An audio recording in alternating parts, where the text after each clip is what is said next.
Now it's time to create a multi-section solid, and I'm going to show you a very simple one, and next I'm going to create complex ones. So let's start with two different planes and create some sketches in two different planes. So the first one, I'm going to create the XY plane and select this, and here I'm going to add very simple shapes like a rectangle. So I click this rectangle here, and let's have some constraints. For example, this is going to be about 100 millimeters. This is going to be about 140, and I guess this should be about 70 millimeters so that it is aligned to the center. And again, this is going to be 50 millimeters, and now it is in the center of my plane. So I exit my workbench, and now that I am here, I want to create a new plane. So I select this plane, and it is going to be offset from the XY plane, and it's about 100 millimeters above this plane. So I click OK. I click OK, and so I'm going to go to sketch area and select this plane first, and go to sketch area. Now that I am aligned to this, I am going to create another, for example, rectangle like this. And again, I'm going to have some constraints for this. I'm going to have this about 60 millimeters, and this is going to be about 70 millimeters. So I want to make this centered. So I want it to be about 35. And this is going to be about 30. And now I exit my workbench. And now you can see that I have two different sketches in two different planes. I go to insert sketch-based features and go and select multi-section solids. And in the first pane, you should select the sketches that you need to create the multi-section solid out of them. So I select this first. You can see that the sketch is selected here. And you have some closing points. I'm going to talk about them later. I can see some arrows. This is not going to be important here because I'm selecting two very similar and simple shapes. This is the second, and now I have two sketches. Now I select the preview. You can see this is some kind of, a drafted pocket, so a drafted pad. So I click OK, and now I have created such things. Let's see it in full. And this is the thing that I have created out of two planes. This is very easy. So let's cancel this, and I press Ctrl Z several times to delete this. And I'm going to create, first of all, three different planes, and I'm going to use different shapes in this. So I go and select this plane tool.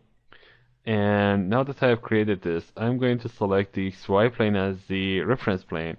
I'm going to have four planes right now. So I type in offset. The offset is going to be 50 millimeters. And I click on repeat object after OK.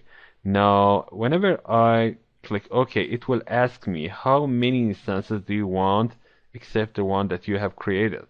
I have two here, and that's okay. I click OK, and now you can see that I have, let's see how many planes that I have created. I press Control and page down, and you can see that I have three new planes. So I created two more instances beside the instance that I created here. So I'm going to have different sketches in different planes. So first of all, I want to go to the base plane.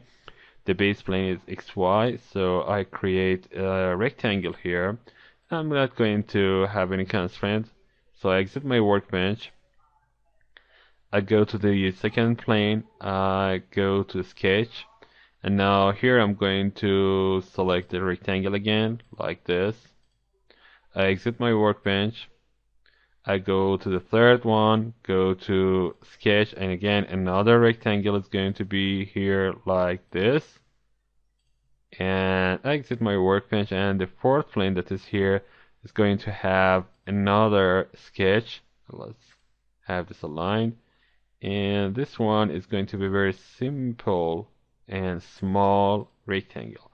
So I have four different sketches in four different planes. So let's go and select the multi-section solid thing. I go to insert sketch based feature and go to select the multi-section solid. Now I make sure that the ellipse in the upper pane is selected because I'm going to add sketches here one by one. This is the first one, this is the second, third, and this is the fourth one. And now let's click on preview, and you can see that there is a curve added to my shape. And I cannot change this curve because this is selected by default. Now let's see the effect of changing the closing points here. If I go and select on the little arrows here, you can see the shape is going to change. So I click on preview, you can see that the shape is going to have very complex things. If I click on OK, you can see the lines here. These lines are not in let's go to the up there. You can see that the lines are crossing each other because in this case I have selected very simple rectangles. This has made not big difference. So if I had some complex shape in between, this may have created some errors for my shape. So let's go to multi-section solid and double click on this, and again I'm going to have this closing point back to its original place, and you can see the preview is corrected right now.